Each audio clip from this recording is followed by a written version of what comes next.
ए बाबूजी हां आई ई कहो अरे गिर जबेनिया हो बाबूजी उठा ना है उठा था हे निया का करता रहो ई कहा ये का उठाओ दे है फेंका रहा मैं गुच्छा बनाई लेवा मैं मुझे बने में हट छोड़ा है उठा ई कहा छोड़ा हो ना इधर धरा बैठा उठिए की तार नहीं कभी की कबल सुतबा हैं कबल सुतबा सुतते ना है कि का सुतता है कइले बड़ा और चनवा तूरी मत दौनी जाके और चनवा और जीवन सुतला कुछ एगो काम ना भइला तकले जीवन में सुतबे कइले खालसा हां तो जीवन सुतल करी साथ हां बोलबा त बहने चिबिया रगड़ देबा बहने लतावा से बचाक दे अब बहने हां साथ सुतावा थवा बिना सुतला त पैदा होगी अवस्था फालतू खाता बोल लाई फालतू बोल काटा हिलो बोलबा त मारब कनवा के हिल सुतल देखत हो बिना सुतले आ गई ना बिना सुतले आ गई ना साथ सुतत आवत हो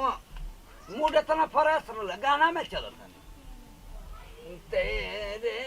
सजना मोहब्बत में मरती थी तेरा बिना के जा सजना मुंह से प्यार नहीं करती थी के तेरे बिना मैं बाबा तारा गाना गावे वाला हो तो क्या करे रे हम बुझाता गोरू लेखा मार चिल्लाता रहो हम गोरू हैं सर पारा लेखा चिल्लाता रहो हम पढ़ा हैं तो जो लेके आओ हवार तर बताओ गांव के दिखाओ के अच्छा तो दिखाइए आओ आओ यही बात हो गया आओ आओ लो कुल सामान ला दे लगन हम गलता आ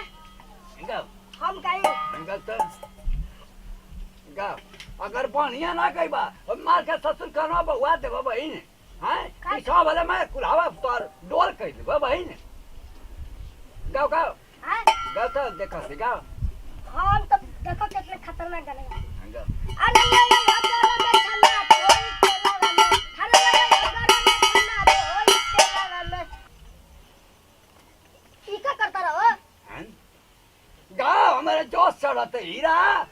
आज देखाई क्या के गा अरे अब मार सुन सरकाइलो खटिया जाड़ा लगी सारा कालो खटिया जाड़ा लगी जाड़ा में मालूम प्यारा लगी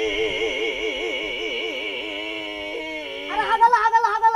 हैं हगला ये ले का ले रे हागी द बात दम से स्टैंड के गावता रहो हैं ते सब पहले कान बताओ तो हम से टोवा थे पिछवा की कहां आग देनी हैं सही कब अगल का रे चिल्ला के हैं मार हट हट का मारता रहो सर गावे तो कित का तो हम अगत ही अब देखा तो पढ़ा मत हम चिल्लाते हैं हम पढ़ा है एकदम पारा लेखा चिल्लात करो एकदम तू चिल्लाते बारो सही हम पढ़ा मत चिल्लाते हैं हां हम पढ़ा नहीं तो हम का किलो बारो गाओ आ गाओ चलो पीछे चलो मार हाथ में जो आई बारो बुझाता कि बुझा सतार कहत बा कि आग दे ऐसा ही कुल देख कहे कि सही एक बुढ़वा छेड़ देलक है ये सुर ना रे इतना सुर दा बन के ये पूरा देश में ना हमारी मतीन सुरता हां से हाथ होने को एकदम हिलेगा मत हाथ हमारी में तीन के सुर लगा दे का हाँ ना बुझाता कि एकदम लटपटाई के गाना गावता पटाई के ये पटाई में तो पूरा बुढ़िया फिदा हम कुल एकदम जनो कहता तो ना वो कहने की या हाय बाय घाय कुल कहने हां तारा के हां चलो चलो गाओ अरे तू चलो ना जाऊ अरे चल कमरिया में अरे तू चला ना जाऊ अरे सारी चल कमरिया में अल्लाह में आई ये कैसे गाओ तो रे अब कैसे गाल मिला तो पूरा स्प्रिट कैसे पकड़ा देले हमके तू ही ना कहला कि जो सही पीछे में हां एथी हां मैं थी तब नहीं थी तारा पूरा एकदम जोशे में लिया देला हाँ तो कहलन कि हवा फेंकब तो कहां हवा फेंकनी फिर बगल से देखियो ना तो बही जैसा ये में नाती ना रहता ना तो हिला देती से काई लगे अम्मा बाबा अब तार बारी है तू बाबा दिल के आँखों के दरिया मैं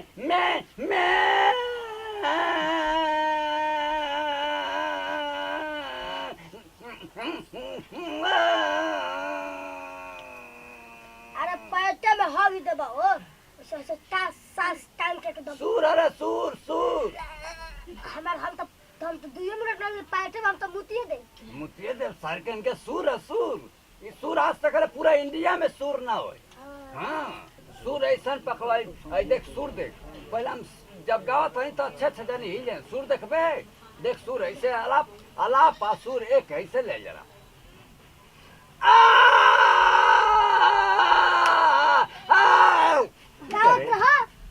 गावत रहे ही तनी पढ़ा लिखा चिल्लात रहो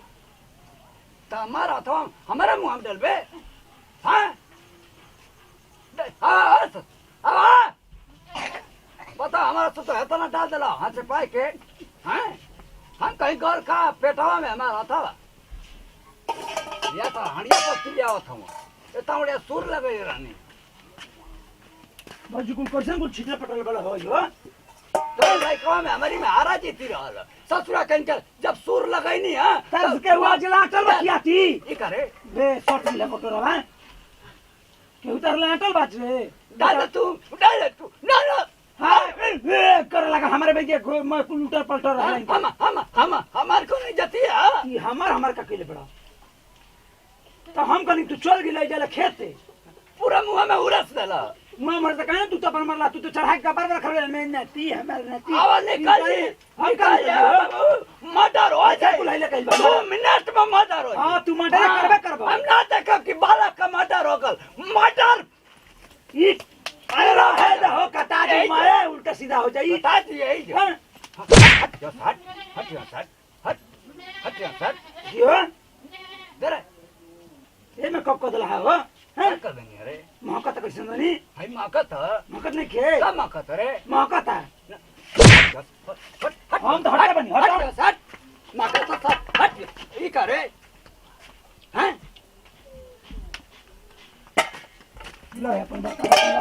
चल जा कबे मन हक दनी में मौकत तो ना कहाँ मौकत रे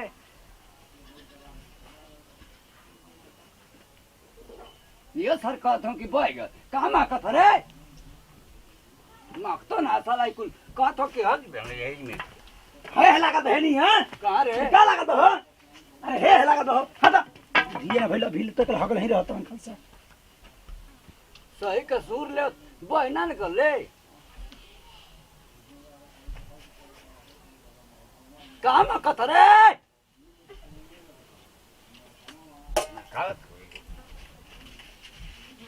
मारा साहब आओ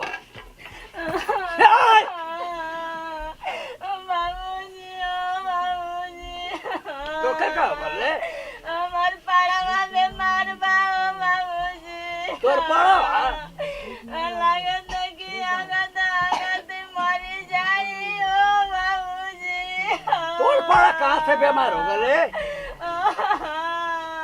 तोर पाड़ा मर गल अरे हमार बाबूजी भाई के पाड़ा में मरी जाई ओ बाबूजी तोर पैसर बड़का तोरा तोर नैहर में पाड़ा पालल जाला रे हमार बाबूजी के एक ही पाड़ा वाला ओ बाबूजी करे रामी तो तोर पाड़ा बड़ा छेड़ा था तो अगत था अब का भला रे पाड़ा खातिर रहो थई हम मर जाई तब के हो गई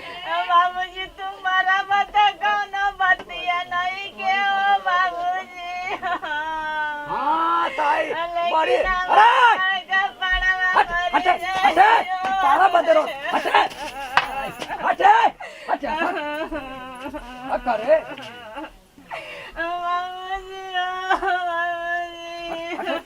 हट बताओ कर पाड़म हट मारो से मार हट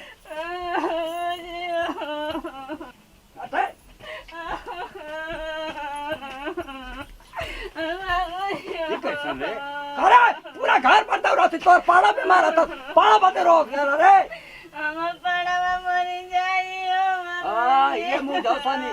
तोरा ना यार पाड़ा पे मारा तो पाड़ा खातिर होती रे हटे ये तो मुआ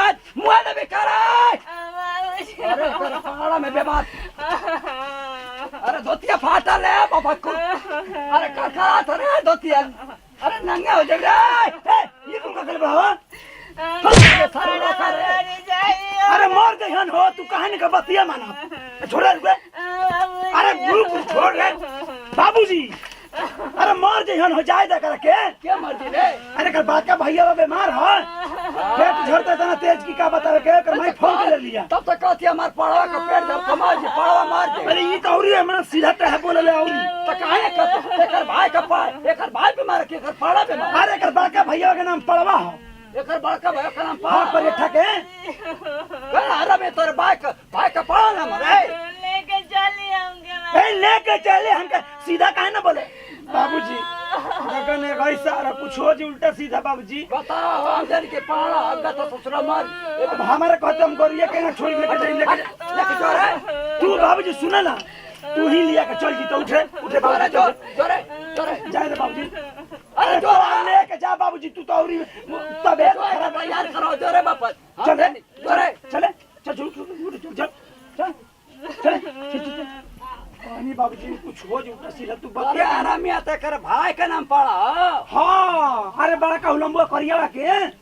तब हम जाने के ससुरा पाड़ा तारा तारा बुधिए कहां भाई जिनके सुंदर बना एकर भाई का है ए जिलेबी छना है फलान ठिकान को मैं छना तार लो बैठ के छना ही जे बताओ हम जाने के ससुरा सही का पाड़ा मारत है अपने भाईवा के कहते हमार भाईवा छेरा था हगत बताओ के ना चाहिए कि हमारे भाई का नाम पाड़ा हम तो रिएक्शन खा गए नहीं हाँ हमारा अंडे ले गल आगे कहीं जे पीछे कदल हो जाओ लाट के हाँ बाबा ला धर करके धर लिया के जा माई के हमू चलो संग तारा तू का करीब रे हमू जाई मम्मी के साथ हैं हमू जाई अपना मम्मी के साथ ओ जे पड़वा के जेबा सर कफन देवे हैं अब तू कौन है पड़वा के मुंह चाहत हम कौन है हम अपन जाई मामा के तो मामा तो हगत हो सर मारत हो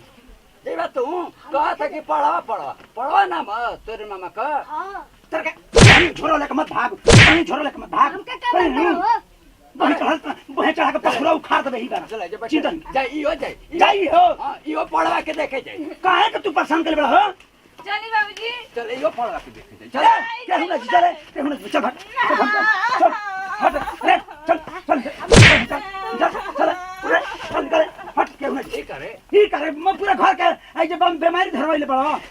हे जे बाजार लागल बा मर मुर के विलंब हो जाती यही तरी लागियो पलंग तोहरे पके बुढ़वा आवे ना तो सब पतो ये के एकर भाई मर गए ऐसा टंगरिया तू फाड़ दे ए जे सच्ची दा हट अरे फाड़ दे रे ए बोटरो तनी फर्क कहां बनी हो हे पता सो पता कोई नहीं है हम सही का फाड़ देबे सही के का धइले बता तो फाड़ ही धराई जोरे जल्दी चले चुप रह चले बहन चल उठ चल आ रहा है चला अब तो कोई का दिलाई चलो भेज तनी कर चला चले मुझे सनी चला हो चला भेज तनी हो रे देखो जे त ना बाबूजी के नहीं देखिए उल्टे सिद्धांत बोलस ठीक बना आले जे बढ़िया से अपन दवाई करा दियो से ठीक बना हम घुरठना के लेके देखिए आवे मत हो जाए लगी आवे लगी तो मैं घबरा जी जाके आ पूरा बाबूजी के कह दे घर ही तू रह आ तो चल अपन माई के संग हमरो के लिया चल भागी लो जो दूर आओ घर पापा के संग रहो चल बर्तन मटन पापा के संग रहो हटा का मच्छी छोड़ के ये गइल हम जाई घर के बेरी मारे लो घर चल ए चल जो गइल जो बाजारे लागल बा घर में पूरा जब कुछ हो जी तो अब जाई हां सही चली जल्दी पैदल चल बाबूजी पैदल का मु जाता नहीं यार ला फरम पैसा मत न खड़ा था होई जा त का पाड़ा मत चिल्लात हई तहन हम पाड़ा में तीन चिल्लात हई हां हम के जाते पूरा भार गांव जान जाई भैंसा मत चिल्लात नहीं देख चल जो हमरा जो चलो हां बाबूजी ये बात अबे ना कहो हम चिल्लात हई पाड़ा में तीन कहो रे कहो ना की चिल्लात चलने बाबूजी हां तो चुप रहो चिल्लात हो तो हमके बोल बोला था वहां न चले बे बाबा का किला रे तू कहले रे हां क्या जूता वाला पहनी है जूता हां रे हीरा पहले बताओ क्या चाहिए चप्पल पहनाओ खोलो चप्पल खोलो हटा तेरा जूता चली जल्दी उरी यू दादा उठ रे हट जा जूता डाले हट हट अरे चप्पल ले ले जरा बाबू अरे आओ रे निया तुम्हारा तेल काम का करी रे इतना जो संभालता है पानी चली जैसे जल्दी कितना प्यार से जूता लेनी जूता साथ दिया उठ के पानी अरे देखी तो एक कैल में घुस गई नहीं आई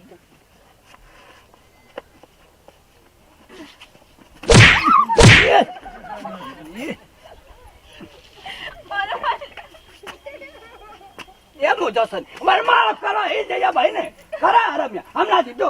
हम ना दो हम दे दो हम ना छोड़ा बाबूजी हम दे ना करो करे जा पहना नहीं जूता तो फुटवाती अपने शरीर आप क्यों ना कहे कि फास्ट मारत हूं पुलिस को काय तो गिर गई है तो जूता छोड़। पहना नहीं दी पहना दी तो चल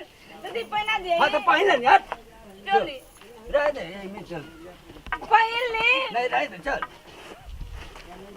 जोरा में धके हां चल चली जल्दी जल्दी चली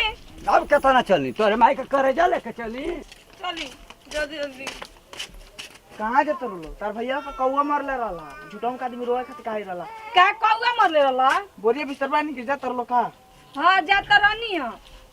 कौआ मार ले रहा कौआ कुछ भइल नहीं के बाबूजी के सामान जरूर रहला कल बे कुछ नहीं के भाई हट चल हट हैं कहा मौ जसनी तोर भाई मरत ना पावा छेरत रहल कौआ मरले रहल तो ससुरा को जुठाई कहला कि आय भाई कि का भाई का बोला जला रे के कौआ मारे न कुछ हैं हम का जाना तनी तो हमरा कौआ मारा जाए तो कौ जुठाई बोला जला हां रोवे का तो झूठ बोलल जाला त हम तो दुनिया भर के रो देनी है हम तो पासबुक लेके कहला कि अगर भाड़ा पड़वा आगत मुतत रही तो हमके पासबुक निकाल पैसा निकाल के घपा घपा के दवाई करवा तो चल यार पैसा बच गेल चली पैसा बच गल हमार माई वहां से थकवा देली तो चली हाँ। देख के चली आओ चला तो चला आगे कहीं दिन पीछे हो गल हमार कोनो बात भाई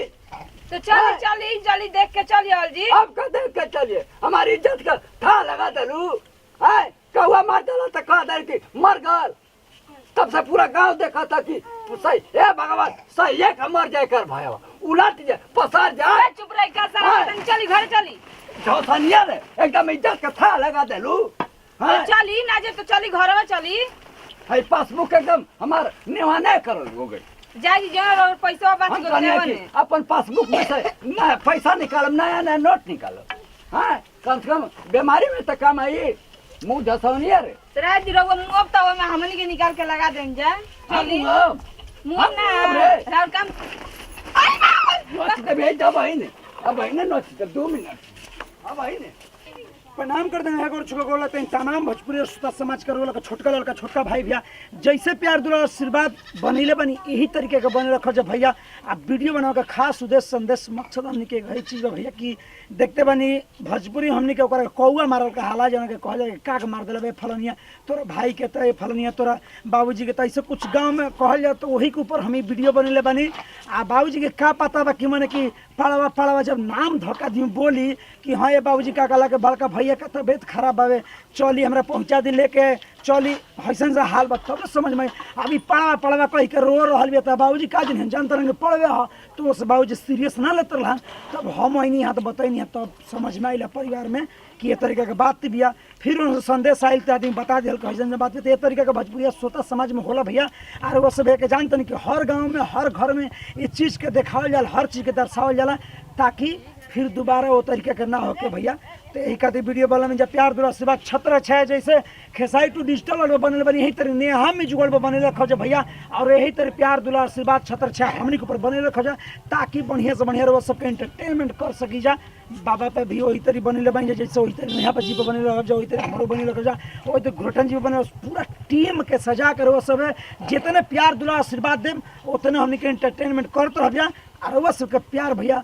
इसको हमारा ये बुझाला कि इतना रगो सब कह दिले बन कि कबो हमनी कौन चीज के कमी नहीं के भैया। तो हम ये चाहें कि लाइक सब्सक्राइब और शेयर कमेंट दोस्तों में बतावल करी ताकि ये वीडियो दूर दूर तक पहुँचल करे, ताकि हर भोजपुरी समाज जाने कि कौआ मारल होला कौन सी भैया। तो यही पे वीडियो बनने में ज़्यादा कुछ बोल रहा तो माफी चाहते नहीं दी जो फिर से अगला वीडियो मिल जाए। जय जवान जय किसान भोजपुरी मेरा देश किसान कोना कोना पहुँचा तन की भोजपुरी पहचान। प्रणाम नमस्कार लव यू फ्रेंड्स।